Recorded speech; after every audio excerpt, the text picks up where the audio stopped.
কিয়ামতের কঠিন ময়দানে আমার চোখ বলবে আল্লাহ, আমি চোখ দ্বারা সেই বেগানা নারীর দিকে তাকিয়েছি, আমি চোখ দ্বারা তার গভীর অন্ধকারে গোপনে গুনাহ করেছে। আল্লাহ কান বলবে মালিক, আমি কান দ্বারা গান শুনেছে। জিহ্বা বলবে আল্লাহ, আমি জিহ্বা দ্বারা বেগানা নারীর সঙ্গে বান্ধবীর সঙ্গে প্রেমের আলাপ করেছে। এই হাত বলবে আল্লাহ, আমি হাত দ্বারা মোবাইলটা হাতে নিয়ে গুনাহ করেছিল, বেগানা নারীর গায়ে হাত দিয়েছিল। পা বলবে আমি আমিরুল মুমিনিন হযরত ওমর ইবনুল খাত্তাব রাদিয়াল্লাহু আনহু একদিন উবাই ইবনে কাব রাদিয়াল্লাহু আনহু, একটু সামনে আগান তো আপনারা, আমার নজরে থাকলে ভালো লাগে, কষ্ট না হইলে সামনে আগান, হুজুরের সামনে আগান। কষ্ট নেই। আমিরুল মুমিনিন ওমর ইবনুল খাত্তাব রাদিয়াল্লাহু আনহু হযরত উবাই ইবনে কাব রাদিয়াল্লাহু আনহুকে একবার প্রশ্ন করতেছে, হে উবাই ইবনে কাব, একটু বলে দাও তো আমাকে, একটু বলো না যে তাকওয়া কাকে বলে? দেখেন আমিরুল মুমিনিন হয়ে, খলিফাতুল মুসলিমিন হয়ে একজন সাধারণ সাহাবী, কারিউল কুররা, ইমাম ছিলেন, কারি ছিলেন, তাকে জিজ্ঞাসা করতেছে একটু আমাকে বলো না তাকওয়া কাকে বলে, জানতে চাচ্ছে। এখন তো আমাদের সভাপতি হয়ে গেলে, সেক্রেটারি হয়ে গেলে, মুতাওয়াল্লি হয়ে গেলে, এখন অধীনস্থ ইমামকে, মুয়াজ্জিনকে আর কিছু মনে হয় না। আমি মসজিদের সভাপতি হয়ে ইমামের কাছে কেমনে শিখতে যাই? কথা বলে ভাবে গাল ফুলে যায়, ঘাড় ফুলে যায়, শিখতে চায় না, ছোট হতে চায় না। অথচ আমিরুল মুমিনিন খলিফাতুল মুসলিম হয় মসজিদ ইমামের কাছে গিয়ে বলে আমাকে শিখাই দাও তো তাকওয়া কাকে বলে। আল্লাহু আকবার জোরে বলেন। এটা ইসলামের সৌন্দর্য। যারা নিজেকে ছোট করতে পারে আল্লাহ পাক তাদেরকে বড় বানায়। সুবহানাল্লাহ জোরে বলেন না। মান তাওয়াযা লিল্লাহি রাফা'াহু আল্লাহ। যারা আল্লাহর জন্য নিজেকে ছোট করে, নিচু করে, আল্লাহ পাক তাদেরকে বড় বানায়। নিজেকে বড় মনে করে কেউ বড় হতে পারে না, সে লাঞ্ছিত অপদস্থ হয়। কথা বলেন ঠিক কিনা? সে আলেম হোক, হাফেজ হোক, মুফতি হোক, মুহতামিম হোক, আলেম আর সাধারণ মানুষ হোক, সবার জন্য একই মাসআলা, যে নিজেকে কিছু মনে করে সে কিছুই না। কথা বলেন না। যে নিজেকে কিছু মনে করে, অহংকার করে, সে কিছুই নয়। কিছু যদি থাকেও আল্লাহ পাক তাকে দমায় দিবে অহংকারের কারণে। আল্লামা ইকবাল বলেন, मिटा दे अपनी हस्ती को अगर कुछ मर्तबा चाहो, मिटा दे अपनी हस्ती को अगर कुछ मर्तबा चाहो, के दाना खाक में मिलकर गुले गुलजार होता है। নিজেকে মিটিয়ে দাও যদি কিছু বনতে চাও, হতে চাও। এটা ছোট্ট দানা, বিচি, কুমড়ার বিচি, কাঁঠালের বিচি। এই কাঁঠালের বিচি থেকে, কুমড়ার বিচি থেকে, কদুর বিচি থেকে গাছ উঠে কখন? যখন এই বীজ নিজেকে মাটির সঙ্গে মিশায় দেয়। যতক্ষণ মিশাবে না, বলে আমি একটা দামি জিনিস মাটির সঙ্গে মিশলো কেন, ঘাটতারামি করে শক্ত হয়ে থাকে, শক্তই থাকে, এর থেকে আর কিছু বের হয় না। ততক্ষণ ঠিক কিনা? যখন নিজেকে পচাইয়া দেয়, নরম করে দেয়, এর ভিতর থেকে চারা বের হয়, 2 পাতা, 4 পাতা, 6 পাতা, শাখা প্রশাখা, ফুলে ফলে ভরপুর হয়ে আর হাজারো কাঁঠাল তার থেকে তৈরি হয়। কথা বলেন ঠিক কিনা? কেউ যদি উপরে উঠতে চায় তাকে নরম হতেই হবে, নিচু হতেই হবে। আপনি 5 তলা সিঁড়িতে উঠবেন, সিঁড়ি উঠার সময় যদি আপনি বলেন আমি তো সভাপতি, আমি মুতাওয়াল্লি, আমি সেক্রেটারি, আমি এমপি, মন্ত্রী, মিনিস্টার, আমার সামনে সবাই মাথা ঝুঁকায়, আমি কেন ঝুঁকাবো? একদম মেরুদণ্ড স্ট্রং করে মাথা উঁচু করে এভাবে উঠলে উপরে যাবে না নিচে যাবে? কথা বলে না, বুঝেন নাই মনে হয়? উপরে উঠতে পারবে নাকি উল্টে আবার নিচে পারবে? উপরে উঠতে হলে মাথা ঝুঁকাতেই হবে, দেহ নরম করতেই হবে, মেরুদণ্ড নরম করতে হবে, বাঁকা করতে হবে। কথা কোন ঠিক কিনা? যে বাঁকা করবে সে ধীরে ধীরে উপরে যাবে, আর যে সোজা করবে আর অহংকার করবে সে উল্টায়া পিছনে গিয়ে নিচে পড়বে। কথা বলেন ঠিক কিনা? খাদে পড়বে। আমাদের দেশের যত উচ্ছৃঙ্খলা, মারামারি, হানাহানি, কোন্দল, এর মধ্যে অহংকারও বড় একটা কারণ। বুঝেন না? এমন কথা বুঝতেছেন? অহংকার একটা কারণ। যে যেই জায়গায় আছে, নিজ নিজ জায়গায় প্রত্যেক অহংকার করছি আমরা, কোনো ছাড় দিতে রাজি না। হামচে মান ডাঙ্গরে নিজ, আমার চাইতে বড় কেউ নাই, আমি সর্বে সর্বা। সবাই অন্যের দোষ খুঁজতে ব্যস্ত আছে, কেউ এই কথা বলতে রাজি না, দোষ তো আমার ভিতরে, দোষ তো আমার ভিতরে, এটা বলতে কেউ রাজি না। নিজেকে যদি কেউ দোষী মনে করে তাহলে সে গুনাহ থেকে বাঁচার চেষ্টা করবে, দোষ মুক্ত জীবন গড়ার চেষ্টা করবে। কেউ যদি মনে করে আমি দোষী না, দেখার সুযোগ সে পায় না। যদি কোন আল্লাহর গোলাম নিজের মধ্যে দোষ খুঁজে বেড়ায়, সে এই ফিকির করবে এই দোষমুক্ত জীবন কেমন করে করব, এই দোষগুলো কেমন করে আমি সংশোধন করব। আর যে নিজের দোষই দেখে না, নিজের দোষ সংশোধন করার তৌফিক সে পায় না। এই জন্য নিজের মধ্যে দোষ দেখা, অহংকার মুক্ত জীবন গড়া। খলিফাতুল মুসলিমিন হযরত উবাই ইবনে কাবকে বলেন, হে উবাই ইবনে কাব, একটু বলো না তাকওয়া কাকে বলে। উবাই ইবনে কাব বলেন, খলিফাতুল মুসলিমিন, আপনি কি কখনো কাঁটাযুক্ত জঙ্গলার পথে হাঁটেছেন নাকি? বলে, হাঁটছি তো। বলে, কেমনে হাঁটেন? বলে, এমন ভাবে হাঁটতে হয়, কাঁটাযুক্ত জঙ্গলার পথে হাঁটলে আশপাশের কাঁটাগুলো জামা কাপড়ে যেন না লাগে, আর নিজের স্কিনের মধ্যে লেগে আছর না লাগে, যেন ক্ষত বিক্ষত না হয়, সতর্ক হয়ে শুরু হয়ে চলতে হয়। ধান খেতের আইলে হাঁটছেন কখন? হ্যাঁ, ধান খেতের আইলে হাঁটছেন কখনো? ধান খেতের যে পাতাগুলো খুব ধারালো না, আঁচড় লাগলে জলে নেই, কেমনে হাঁটেন? কাপড় থাকলে হাতার ভিতরে ঢুকাই, আমি হাঁটছি, ঠিক না? সিম গাছের পাশ দিয়ে হাঁটলে যদি ঘাড়ে একটা খসা লাগে, সারা রাত জ্বলবে, ঠিক কিনা জোরে বলেন? কিভাবে হাঁটে? যাতে করে খুব সতর্ক হয়ে। অনেক জায়গা জঙ্গলের মধ্যে এক ধরনের কাঁটা থাকে, জামার মধ্যে কাপড়ে বিঁধে যায়, এমন ভাবে হাঁটি যাতে করে জামা কাপড় নষ্ট না হয়, গায়ের মধ্যে কোনো দাগ না লাগে, ঠিক না? উবাই ইবনে কাব রাদিয়াল্লাহু আনহু বললেন, হে খলিফাতুল মুসলিমিন, দুনিয়ার জমিনে এমন ভাবে জীবন যাপন করবেন, এমন ভাবে ব্যবসা করবেন, এমন ভাবে দোকানদারি করবেন, এমন ভাবে সমাজ রাষ্ট্র চালাবেন, এমন ভাবে আপনি জমিনে চলবেন, চাষাবাদের কাজ করবেন, দুনিয়ার প্রত্যেকটা সেক্টরে যেখানে আপনি থাকেন জীবন যাপন এমন ভাবে করবেন যেন আপনার কলবের মধ্যে কোনো গুনাহের দাগ না লাগে। আল্লাহ, ঘরে বাইরে প্রকাশ্যে গোপনে সব জায়গায় এমন ভাবে চালাও যেন কলবের মধ্যে যেন গুনাহের দাগ না লাগে। একেই বলে তাকওয়া। প্রকাশ্যে মানুষ আইনের ভয়ে, সামাজিকতার ভয়ে, লোক লজ্জার ভয়ে গুনাহ না করলো, আমরা গোপনে করে ফেলি। ওই গোপনে রাতের অন্ধকারে আল্লাহর ভয়ে গুনাহমুক্ত জীবন গড়ার নাম হলো তাকওয়া। ও যুবক বন্ধুরা, গোপনে যখন গুনাহ করতে মনে চায়, নতুন গান রিলিজ হইছে, নতুন নাটক সিনেমা রিলিজ হইছে, সারাদিন সুযোগ পাও নাই, বাবা মার কারণে, বন্ধু বান্ধবের কারণে, রাতের বেলা যখন ঘুমাইতে যাও দরওয়াজা বন্ধ, জানালায় পর্দা। এবার চিন্তা করো, এখন তো কেউ দেখে না, এবার আমি একটু অশ্লীল ভিডিওটা দেখি, গানটা দেখি। ওই মুহূর্তে চিন্তা করবা, তোমার এই দুই কাঁধের মধ্যেও কিন্তু দুইজন আছে, নাম হলো কিরামান কাতিবিন। কিরামান কাতিবিন ইয়ালামুনা মা তাফআলুন। কিরামান কাতিবিন, ফেরেশতা দুজন, মানুষের সাথে থাকে সদা সর্বক্ষণ। পাপ পুণ্য ভালো মন্দ যা করে বান্দায়, সবই তারা লিখে রাখে আমলনামা। ওই কিরামান কাতিবিন দুইজন ফেরেশতা দেখতেছে, ওই ফেরেশতার ভয় তোমার মধ্যে নাই, আল্লাহ দেখতেছে সেই ভয় নাই।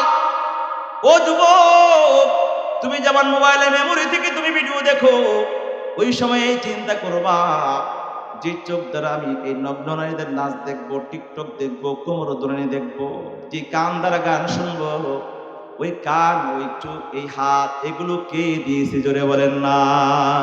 আল্লাহ তাআলা বলেন, আলাম নাজআল লাহু আইনাইনি ওয়া লিসানান ওয়া শাফাতাইন। বান্দারে, আমি কি তোমাকে দুইটা ঠোঁট দেই নাই? আমি কি তোমাকে সুন্দর একটা তোমাকে জিহ্বা দেই নাই, ঠোঁট দেই নাই? এগুলো কে দিয়েছে? জোরে বলেন না। আল্লাহ তাআলার দেওয়া অঙ্গগুলো মূলত অঙ্গই নয়, এগুলো শুধু অঙ্গের কাজই করে না, প্রত্যেকটা অঙ্গের ভিতরে মেমোরি আছে। ওই অঙ্গের সকল কর্মগুলো সেই মেমোরির মধ্যে রেকর্ড হয়। কিয়ামতের কঠিন ময়দানে আমার চোখ বলবে, আল্লাহ, আমি চোখ দ্বারা সেই বেগানা নারীর দিকে তাকিয়েছি, আমি চোখ দ্বারা তার গভীর অন্ধকারে গোপনে গুনাহ করেছে। আল্লাহ, কান বলবে, মালিক, আমি কান দ্বারা গান শুনেছে। জিহ্বা বলবে, আল্লাহ, আমি জিহ্বা দ্বারা বেগার নারীর সঙ্গে বান্ধবীর সঙ্গে প্রেমের আলাপ করেছে, এই হাত বলবে আল্লাহ আমি হাত দ্বারা মোবাইলটা হাতে নিয়ে গুনাহ করেছিল, বেগার নারীর গায়ে হাত দিয়েছিল। পা বলবে আমি পা দ্বারা হেঁটে হেঁটে বান্ধবীর সঙ্গে দেখা করতে গিয়েছিল। তোমার প্রত্যেকটা অঙ্গই তোমার দেহে, আমার অঙ্গগুলো আমার দেহে আল্লাহর পক্ষ থেকে ফিট করা সিসি ক্যামেরা। কিয়ামতের কঠিন ময়দানে এই অঙ্গগুলো, এই মেমোরির ভিতরে যে গুনাহগুলো আমি করেছি সব রেকর্ড আল্লাহর দরবারে সব প্রকাশ করবে। এই জমিন ইয়াউমাইযিন তুহাদ্দিসু আখবারাহা, জমিনের ভিতরে যত গুনাহের খবর সব প্রকাশ করবে। রব্বুল আলামিন বলেন ওয়ায়াউমা তাশহাদু আলাইহিম আলসিনাতুহুম ওয়া আইদিহিম ওয়া আরজুলুহুম বিমা কানু ইয়াকসিবুন। রব্বুল আলামিন বলে কিয়ামতের ময়দানে আমার চোখ আমার বিরুদ্ধে সাক্ষী দিবে, আমার হাত আমার বিরুদ্ধে সাক্ষী দিবে, আমার কান আমার বিরুদ্ধে সাক্ষী দিবে, আমার পা আমার বিরুদ্ধে সাক্ষী দিবে। রোজে মাহশর হরে নেহা পায়দা শাওয়াত हमसे खुद हर मुजरिमा रिसवा शवा दस्त पाबिद हद गवाही अजबाया बर फसादे उबा पेशे मुस्ता दस्त गुयद मंचुनी दज दीदाम लब गुयद मंचुनी बोसीदा अम चश्मे गोयद करदम गमजा हराम गोशे गोयद चीदम समरुल कलाम। আমার প্রত্যেকটা অঙ্গ আমার বিরুদ্ধে কথা বলে বলে সাক্ষী দিবে। ও সোনারগাঁয়ের মুসলমান, বলে হাত কেমন করে আবার কথা বলে? জিহ্বা দুনিয়ার জমিনে কথা বলে। আল্লাহ তাআলা মানুষকে দুনিয়ার জমিনে জিহ্বা দিয়েছেন কথা বলার জন্য, কিন্তু জিহ্বা কথা বলার কোনো শক্তি রাখে না। আল্লাহ তাআলা নির্দেশ দিয়েছেন তাই জিহ্বা কথা বলে, মুখ কথা বলে।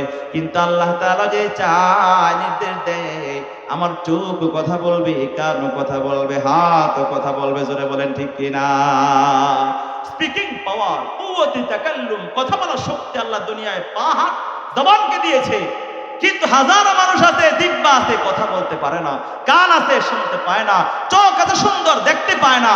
আছে না নাই? জোরে বলেন। এর মানে হলো এই অঙ্গগুলো প্রত্যেকটি তার নিজের কর্মদক্ষতা আল্লাহর পক্ষ থেকে দেওয়া। আল্লাহ চেঞ্জ করে চোখকেও কথা বলাতে পারে, কানকেও কথা বলাতে পারে, আবার জিহ্বাকে দেখাতে পারে। যাকে যে নির্দেশ দিবে আল্লাহ সেটাই করবে। কথা বলেন ঠিক? প্রত্যেকটা ভিন্ন ভিন্ন নিয়ামত, শক্তি প্রত্যেকটা ভিন্ন ভিন্ন নিয়ামত। এই জন্য গুনাহ করার আগে যুবক একটু চিন্তা করো। চোখ দ্বারা গুনাহ নিয়ে মজা করতেছি, কান দ্বারা গান শুনতেছি, ওই কানে আল্লাহকে বলবে আল্লাহ আমি কান দ্বারা গান শুনছি। চোখ বলবে আল্লাহ আমি চোখ দ্বারা হিরো আলমের গান দেখছি, আমি চোখ দ্বারা টিকটক দেখছি। পৃথিবীতে সবচেয়ে ভয়াবহ শাস্তির অপরাধের, সবচেয়ে ভয়াবহ শাস্তির অপরাধ হলো এই গান বাদ্য আর এর অশ্লীলতা বেহায়াপনা। আমি বলবো এটা সামনে, আল্লাহ নবী হাদিস আপনাদেরকে শোনাবো কেমনে ভয়াবহ। এই ভূমিকম্পের কারণ, এই ঘন ঘন আমাদের এই আযাব গজব আসার কারণ, আমাদের জিন্দেগিতে নতুন নতুন রোগ ব্যাধি ভাইরাস আসার কারণ এই অপরাধগুলো। গোপনে গুনাহ করার সময় এগুলো চিন্তা করতে হবে যে আল্লাহ পাক দেখতেছে, ফেরেশতা দেখতেছে। কেউ না দেখলো আমি যে খাটে শুয়ে আছি খাট তো দেখতেছে। এই যে চেয়ারটা না কাঠের, কাঠের না, এখানে যতই পিটি কথা বলতে পারবে, কিন্তু আল্লাহ পাক যদি কিয়ামতের ময়দানে বলে এই চেয়ার কথা বলো, রফিউদ্দিন নুরী এখানে বসে বসে কি কথা বলছিল, আমল করছিল কিনা, এই কাঠ আমার বিরুদ্ধে সাক্ষী দিবে আমি যা বলছি আমি নিজে মানি না। সবচেয়ে ভয় তো আল্লাহ। এই কাঠ কথা বলবে, এই পিলার কথা বলবে, জমিন কথা বলবে। বিশ্বাস হয়? কথা বলেন বিশ্বাস হয়? আল্লাহ বলেছেন সূরা ইয়াসিন তেলাওয়াত করেন, আল ইয়াওমা নাখতিমু আলা আফওয়াহিহিম ওয়া তুকাল্লিমুনা আইদিহিম ওয়া তাশহাদু আরজুলুহুম বিমা কানু ইয়াকসিবুন। আল্লাহ বলে এই জবানটা বান্দা এটাকে মোহর মেরে দিবে, এই জবানকে বন্ধ করে দিবে। দুনিয়াতে জবান বন্ধ করলে বুঝবেন যে কি কঠিন যন্ত্রণা। যা মনে চায় তাই তো বলো, যেখানে মনে চায় সেখানেই বলো, যেটা বুঝো না সেটাও বলো, আর যেটা বুঝো সেটাও অনেক সময় সত্য গোপন করো। যার তার সঙ্গে প্রেমের আলাপ জড়াইয়ে দাও, ধান্দায় থাকো কোন মেয়ের সঙ্গে তুমি প্রেম করো, কে করবা। এই জবানের অপব্যবহার করো, এই জবানের কথা বলার শক্তি ছিনাইলে বুঝবা 2 দিন কথা বলতে পারি নাই আমি, আমার বলতে পারি না, এখনো মনে হলে কলিজা কেঁপে ওঠে। গত বছর এক মাহফিলে কথা বলার মাঝখানে হঠাৎ আওয়াজ নাই, কোনো সাউন্ড নাই, সারাদিন চলে গেছে, কোনো কথা বলতে পারি না, সাউন্ড নাই। পরের দিন বিকাল পর্যন্ত সাউন্ড নাই। বাংলাদেশের সব বড় বড় ওলামায়ে কেরাম, হাফিজুর রহমান সিদ্দিকী ভাই ফোন করতেছে, খালিদ তাবিল আইয়ুবী সাহেব ফোন করতেছে, আব্দুল বাসিত খান সাহেব ফোন করতেছে, আরিফ বিন হাবিব সাহেব ফোন করতেছে, বিভিন্ন মাধ্যমে খবর নিচ্ছে, কারোর সঙ্গে কথা বলার সুযোগ পাচ্ছি না, অন্য কি দিয়ে কথা বলাইতেছে। ওই দিন বুঝেছিলাম এই নিয়ামতের দাম কত, কদর কত। আমরা তো কদর করি না। যদিও হিংসার কারণে কালো জাদুর আক্রান্ত হয়েছে, শিকার হয়েছিলাম। বাংলাদেশে তো হিংসুক হাসিদের অভাব নাই, কথা কোন ঠিক কিনা? কেউ একটু বড় হতে চাইলে কিভাবে তাকে নিচু করবে আর তাকে দমাবে, এই জন্য নেমে যায়। উদ্দেশ্য হলো এই জবান বড় নেয়ামত, আল্লাহ পাক চাইলে যে কোনো মুহূর্তে ছিনাই নেবে। এই জন্য এই জবান আমানত, এই চোখ আমানত, এই কান আমানত, এগুলোকে গুনাহের কাজে ব্যবহার করো না, এই অঙ্গ দিয়ে পাপ করো না। আল্লাহ পাক কিয়ামতের ময়দানে জবানকে বন্ধ করবেন। আল্লাহ বলেন, আল ইয়াউমা নাখতিমু আলা আফওয়াহিহিম, হে আমার গোলাম, আজ আমি তোমাদের জবানে মোহর মেরে দিলাম। ওয়া তুকাল্লিমুনা আইদিহিম, তোমাদের হাতগুলো আমার সঙ্গে কথা বলবে। ওয়া তুকাল্লিমুনা আইদিহিম ওয়া আরজুলুহুম বিমা কানু ইয়াকসিবুন, আমাদের হাত পা গুলো মালিকের সঙ্গে কথা বলবে। কি কথা বলবে? এই হাত দ্বারা পা দ্বারা কি গুনাহ করছে সেগুলা বলবে। আল্লাহ বললেই বলতে পারে। পয়গম্বর মুসা আলাইহিস সালাতু ওয়াস সালাম আল্লাহর সঙ্গে কথা বলতেছেন। পয়গম্বর মুসার একটা গুণবাচক নাম, একটা বৈশিষ্ট্য, কালিমুল্লাহ, আল্লাহর সঙ্গে কথোপকথনকারী। সরাসরি মালিকের সঙ্গে কথা বলতেন। বিবি বাচ্চা পরিবারকে পাহাড়ের এক জায়গায় গিরিপথের মধ্যে অন্ধকার রজনীতে বৃষ্টির ভিতরে রেখে গেছে মালিকের কাছে। আগুনের সন্ধানে বের হয়েছে। ওই পাহাড়ের চূড়া আগুন দেখা যায়। হাঁটতে হাঁটতে গিয়ে দেখে আগুন নাই, আল্লাহ পাকের নূরের তাজাল্লি। আল্লাহু আকবার জুড়ে বলেন। ওই পাহাড়ের চূড়ায় আলো দেখছে, মূলত আগুনের আলো, আল্লাহ পাকের নূর। সেখানে যাওয়ার সঙ্গে সঙ্গে আসমান থেকে গায়েবী আওয়াজ, আল্লাহ তাআলা পয়গম্বর মুসাকে ডাকতে, হে মুসা। আল্লাহু আকবার। আল্লাহ পাক রব্বুল আলামিন ডাকে সাড়া দিলেন পয়গম্বর। আশিক আর মাশউকের মধ্যে কথাবার্তা শুরু হয়ে যায়। ও যুবক, একটু চিন্তা করো, তোমার প্রেমিকার সঙ্গে দীর্ঘদিন পরে একটু কথা বলার সুযোগ পাইলে যেমন পিছন থেকে শুনে কি আশপাশ দিয়ে যায়, তোমার খবর থাকে না। ঘন্টার পর ঘন্টা পার হয়ে যায়, বিবি স্বামীর সঙ্গে কথা বলো, আমি বিদেশ থেকে, ঘন্টা পার হয়ে যায়, খবর থাকে না। পয়গম্বর মুসা আল্লাহর আশিক, আল্লাহর সঙ্গে যখন কথা বলছেন, দুনিয়ার কোনো খবর নাই। লম্বা সময় পার হয়ে গেছে। মিয়ানে আশিকে মাশুক রমজিস কেরামান কাতিবিরা হাম খবর নিস, इश्क की आतिश का शोला जब उठा, मासवा माशूक सब कुछ जल गया। আল্লাহ পাক রব্বুল আলামিন আশকার মারবাদে ডুব দিয়েছে। পয়গম্বর মুসা লম্বা সময় পার হয়ে যায়। বিবি বাচ্চা পরিবার রেখে আসছে, তাদের কথা পর্যন্ত মনে নাই। হঠাৎ মনে হলো পরিবারের কথা। রব্বুল আলামিন ডাক দিয়ে বলেন, হে পয়গম্বর, আমার সঙ্গে কথা বলতেছো, খালিকের সঙ্গে কথা বলতেছো, মালিকের সঙ্গে কথা বলতেছো। ওই মুহূর্তে মাখলুকের চিন্তা, মামলুকের চিন্তা, পরিবারের চিন্তা কেমন করে তোমার ভিতরে আসে? পয়গম্বর মুসার অন্তরে কি কল্পনা জল্পনা আল্লাহ তাআলার কাছে খবর আছে না নাই? অন্তরে কল্পনার খবরও মালিকের কাছে আছে। যুবকী, তুমি যে ঘরে বসে বসে শুয়ে শুয়ে গুনাহ করো, মোবাইলে গুনাহ করো, মেসেঞ্জারে গুনাহ করো, এগুলো বুঝি আল্লাহ তাআলা জানে না? আপনারা বিরক্ত হইতেছে? বলে একই কথা ঘুরে ঘুরে বলতেছে। আমার শায়খ মুর্শিদ আল্লামা মুফতি কামাল উদ্দিন শেখ কাসিম হাফিজাহুল্লাহ, তিনি আমাকে একটা কথা বলেন যে এক কথায় আপনি একদিন না, এক সপ্তাহ, 2 মাস, 3 মাস বলবেন, যতদিন পর্যন্ত ওই কথা মানুষের বুঝে না আসবে আর ওই গুনাহ না ছাড়বে, ততদিন বলতেই থাকেন। কারণ আমাদের আমল দরকার, শুধু সুন্দর সুন্দর কথা বলা দরকার নেই, কথা বলে না আমল দরকার।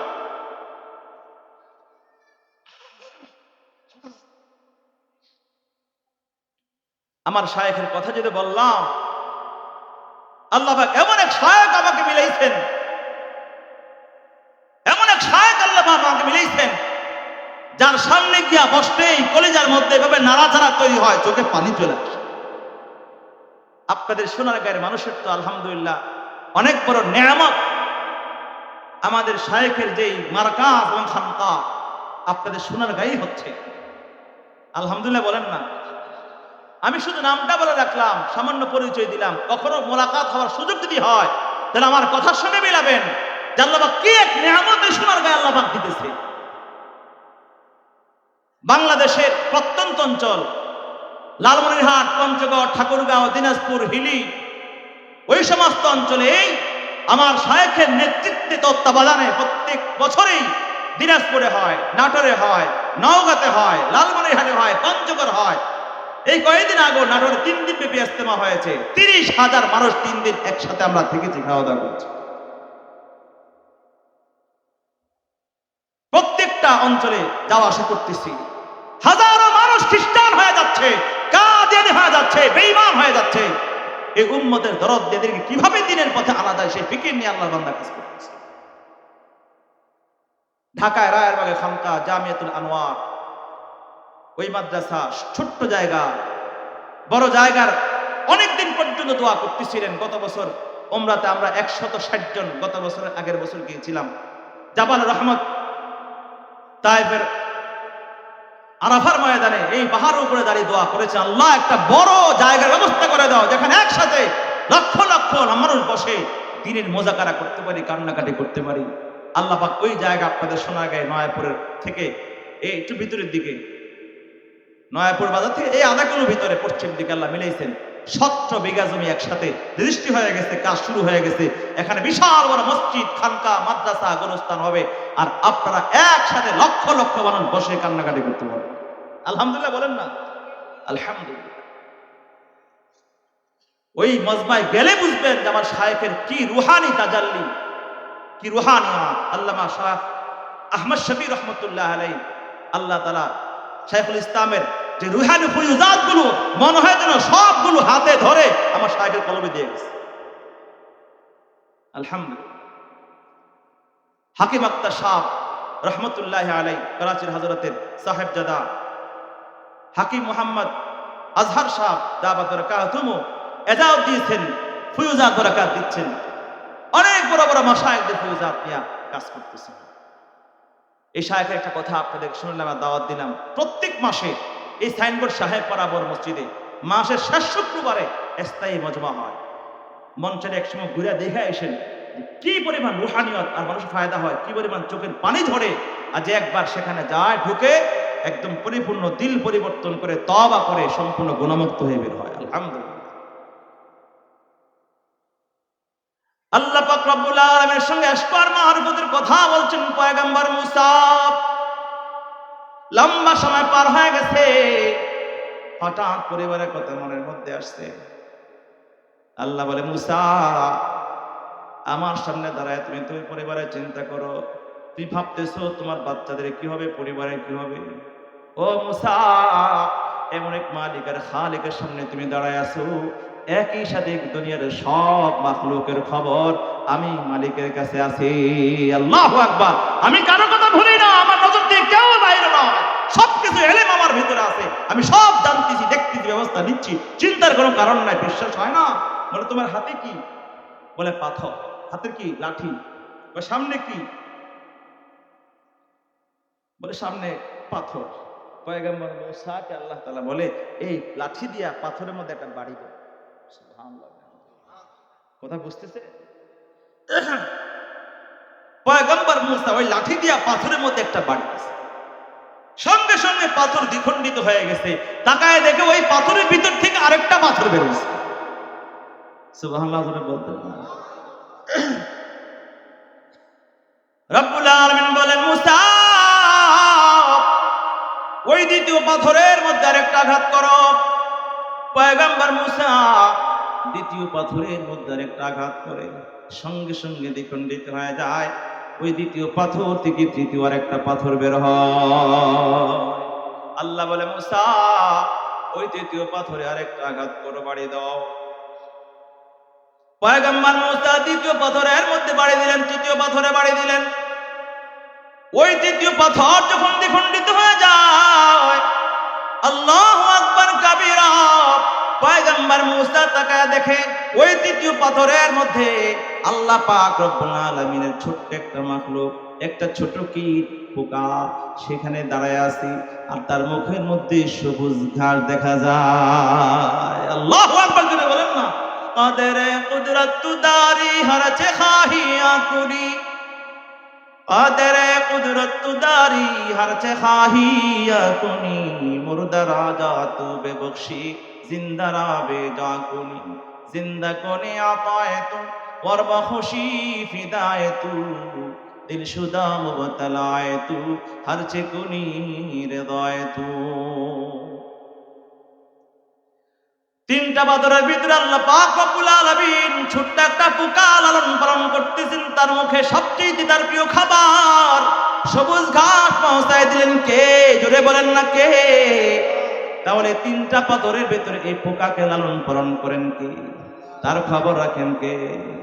पालता है बेचे को मिट्टी की तारीकी में कौन दरियाओं के मौज से उठाता है सहा, कौन लाया खींच कर पश्चिम से बादे साजेगार, खाकी किसकी है किसका है ये नूरे आपता, किसने भर दे मोतियों से खोशाए गंदम के जेब, मौसमों को किसने सिखलाई है खोए इनकलाब, সর্বময় ক্ষমতার মালিক একমাত্র কি? আল্লাহ পাক রব্বুল আলামিন বলেন, হে মুসা, এই ছোট্ট পোকাটা আমি লালন পালন করি, তার কথা আমি ভুলে যাই না, তুমি তার পোকার কথাগুলো শোনো। পয়গম্বর মুসা পোকার কথা শুনতে লাগলেন। ওই পোকাকে, ওই কীটকে কথা বলার শক্তি দিলেন কে? আল্লাহ পাক রব্বুল আলামিন ওই পোকার জবান খুলে দিলেন, কথা বলার তৌফিক দিলেন।